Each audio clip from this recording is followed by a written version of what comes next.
Next 12th sum பார்ப்போம். Find the equation of the line whose intercepts on the x axis and y axis are given below.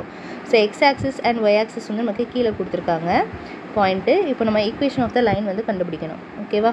இப்போ பார்த்தீங்கன்னா X intercepts நமக்கு கொடுத்துருக்காங்க. Intercepts on x axis and y axis தான் நமக்கு கொடுத்துருக்காங்க. அப்போது X intercept நமக்கு ஃபஸ்ட்டு கொடுத்துருக்குது ஏ அப்படிங்கிறத எடுத்துக்கிட்டோம். ஒய் இன்டர்செப்ட் அப்படிங்கிறது செகண்ட் கொடுத்துருக்குது பின்னு எடுத்துக்கிட்டோம். ஓகேவா? இப்போ நமக்கு இன்டர்செப்ட் ரெண்டுமே இன்டர்செப்ட் கொடுத்துருந்தாங்கன்னா ஈக்குவேஷன் ஆஃப் ஸ்ட்ரைட் லைன் கண்டுபிடிக்கிற ஃபார்முலா இதுதான்.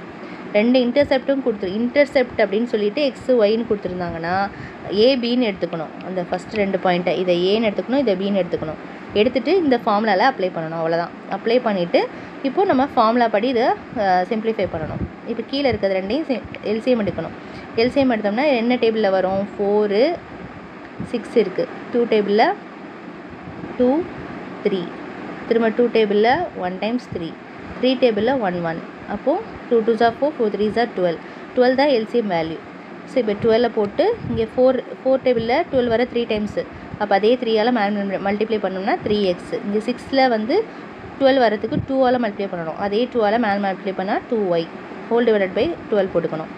இப்போது இதுக்கு அடுத்த ஸ்டெப்பில் நம்ம என்ன பண்ணிக்கணும்? இந்த 12 அந்த சைடு எடுத்துகிட்டு போனோம்னா இந்த மாதிரி கிடச்சிரும். அதுக்கப்புறம் நம்ம இதை ஈக்குவேஷன் அப்படின்னு நிறுத்திடலாம். இப்படியும் எழுதலாம். 3x - 2y - 12 = 0 இப்படின்னும் எழுதலாம். ஓகேவா? ஸோ அவ்வளோதான் இந்த சம்முடைய ஆன்சர். நெக்ஸ்ட் அதே மாதிரி அடுத்தது எக்ஸ் இன்டர்செப்ட் ஒய் இன்டர்செப்ட் கொடுத்துருக்காங்க. ஏபின்னு எடுத்திருக்கோம். ஸோ இதை வந்து நம்ம இதில் சப்ஸ்டியூட் பண்ணுறோம். சப்ஸ்டியூட் பண்ணால் இங்கே வந்து இந்த இடத்துல இந்த ஸ்டெப் மிஸ் ஆகுது. ஸோ இதை நான் இங்கே எழுதி காட்டுறேன். இப்போ என்ன x/-5 + y/3/4ன்னு இருக்குது. ஸோ by4 இந்த 4 வந்து மேலே எடுத்துக்கலாம். இப்படி எழுதணும். ஓகேவா? ரெசிப்ரோக்கில் எழுதியாச்சு. which is equal to 1 இருக்குது. ஸோ இந்த ஸ்டெப்க்கு அப்புறம் நம்ம இந்த மைனஸை வந்து எக்ஸு கூட எழுதிக்கலாம். ஓகேவா? இப்போ கீழே இருக்க 5ஐயும் 3ஐயும் எல்சிஎம் எடுத்தோம்னா நமக்கு 15 கிடைக்கும்.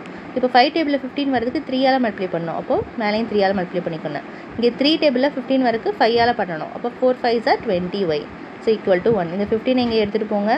ஸோ இந்த ஸ்டெப்லேருந்து நான் இங்கே எக்ஸ்பிளைன் பண்ணுறேன். இந்த 15 எடுத்துகிட்டு போனால் -3x + 20y = 15 வந்துடும். ஓகேவா?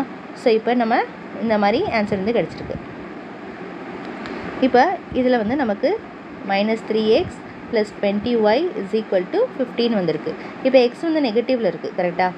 இப்போ இந்த எக்ஸை வந்து நம்ம பாசிட்டிவில் எடுத்துகிட்டு வரணும். அப்போ இந்த இடத்துல நம்ம என்ன பண்ணோம்? இந்த ரெண்டு வேல்யூ இந்த சைடு எடுத்துகிட்டு போங்க. இந்த ஸ்டெப்பை நம்ம பார்க்காதீங்க. இந்த ரெண்டு வேல்யூ இந்த சைடு எடுத்துகிட்டு போங்க. அப்போ இந்த சைடு 0 ஆகிடும். 15 + 3x - 20yன்னு வந்துடும். கரெக்டாக? இப்போ ஆர்டராக எழுதிக்கோங்க. 3x - 20y + 15 அப்படின்னு எழுதிக்கோங்க. = 0 அந்த சைடு எழுதிக்கலாம். ஸோ அவ்வளோதான் இந்த சம்முடைய ஆன்சர். இப்போ உங்களுக்கு கிளியராக புரிஞ்சிருக்குன்னு நினைக்கிறேன். அவங்க வந்து காமனாக மைனஸ் எடுத்துகிட்டு அந்த ஃபார்முலா வந்ததுக்கப்புறம் மைனஸை காமனாக எடுக்கிறாங்க. நம்ம அந்த எக்ஸை வந்து அந்த சைடு எடுத்துகிட்டு போனாலே நமக்கு ஆன்சர் வந்துடும்.